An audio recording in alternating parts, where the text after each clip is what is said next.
नदी के किनारे सोनपुर नामक एक गांव था।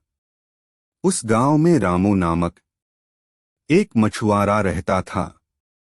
रामू सीधा सादा तथा ईमानदार व्यक्ति था, किंतु उसकी पत्नी एक चालाक तथा लालची स्त्री थी। रामू की आयु लगभग 50 साल की थी, किंतु दारिद्र्य तथा चिंता ने उसे समय से पहले ही बूढ़ा कर दिया था।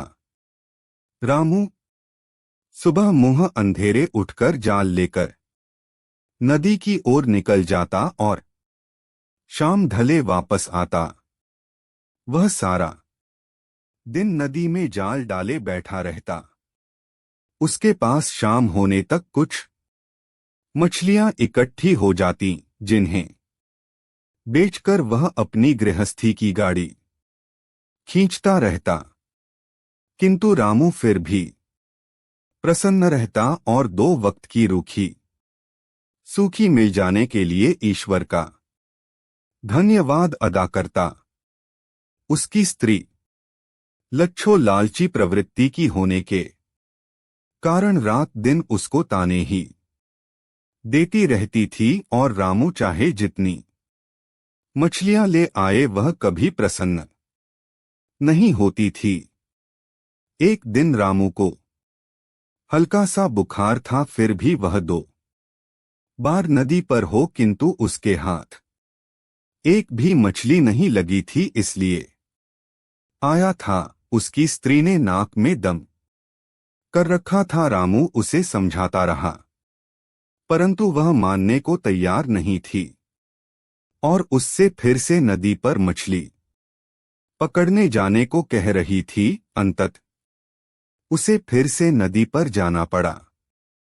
वह बहुत देर तक नदी में जाल डाले बैठा रहा, किंतु इस बार भी कोई मछली नहीं फंसी। निराश होकर वह जाल खींचने ही वाला था कि उसे अपना जाल कुछ भारी सा प्रतीत हुआ। उसने जल्दी जल्दी उसे खींच लिया। उसने देखा कि उसके जाल में एक छोटी सी सुंदर मछली फंसी है। उसका रंग चांदी के समान चमक रहा था। मछुआरे को उस मछली पर बड़ा प्यार आया और उसे जाल में से निकालकर प्रेमपूर्वक निकालकर उसकी पीठ पर हाथ फेरने लगा। छोटी सी मछली रामू से बोली, है मछुआरे, मुझ पर दया करो और मुझे छोड़ दो।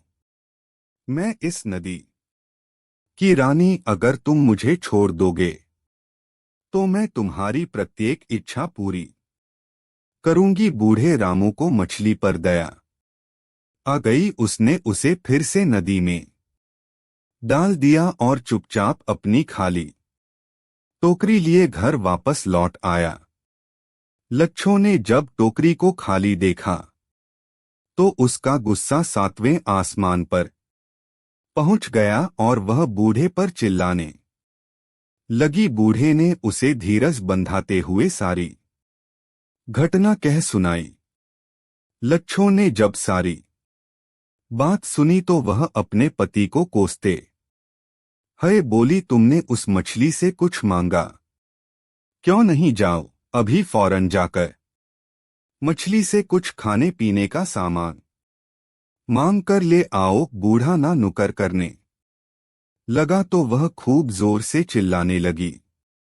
हार कर मछेरा उल्टे पांव लौट गया। नदी पर पहुंचकर वह तेज आवाज में बोला, है नदी की रानी मछली, तनिक बाहर आकर मेरी विनती सुन लो। तुरंत ही नदी की लहरों में बलखाती छोटी सी सुंदर मछली नदी तट पर आ पहुंची। बूढ़ा मछेरा उसे प्रणाम करके बोला, है मछली रानी, मेरे घर खाने को कुछ नहीं है, कृपया मुझे खाने के लिए कुछ सामान दे दो। अभी तुम घर जाओ, मैं वहीं भिजवा दूंगी। इतना कहकर मछली फिर से नदी की लहरों में ओझल हो गई। मछेरा जब घर पहुंचा तो घर के बाहर खाने पीने की ढेरों चीजें रखी हुई थीं। उसने अंदर से अपनी पत्नी को बुलाया। दोनों ने मिलकर सारी चीजें घर के अंदर रखीं। बूढ़ा इस काम को अभी खत्म भी न कर पाया था कि लच्छो फिर से बोली, सुनो जी, केवल खाने पीने की वस्तुओं से क्या होता है? जाओ जाकर मछली से बढ़िया बढ़िया कपड़े तथा जेवर मांगकर ले आओ।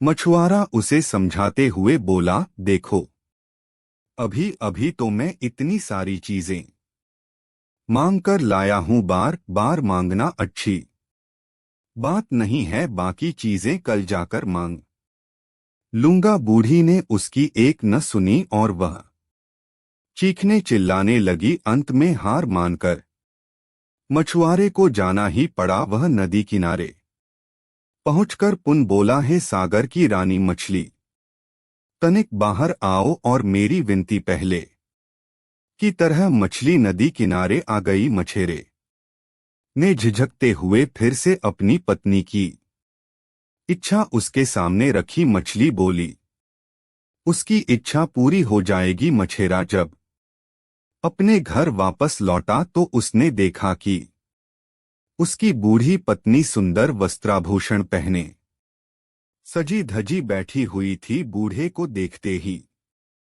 वह बोली, सुनो जी, ये कपड़े तथा जेवर पहनकर मैं इस झोंपड़ी में रहती हुई अच्छी नहीं लगती। तुम कल सुबह जाकर मछली से रहने के लिए एक महल मांग लेना। बूढ़ा चुपचाप उसकी बात सुनता रहा। सुबह होते ही बूढ़ी ने मछेरे को बिना कुछ खिलाए पिलाए नदी पर भेज दिया। मछेरे ने फिर से मछली को याद किया। जब वह आई तो बूढ़ा बोला, हे नदी की रानी, मेरी पत्नी झोंपड़ी में रहते हुए बहुत दुख झेल रही है, इसलिए उसके रहने के लिए एक महल की जरूरत है। यह इच्छा भी पूरी हो जाएगी। इतना कहकर मछली नदी की लहरों में ओझल हो गई। बूढ़ा जब घर लौटा तो उसने देखा कि उसकी झोंपड़ी के स्थान पर वहां एक महल खड़ा है। बूढ़ी उसके अंदर सजी धजी बैठी है।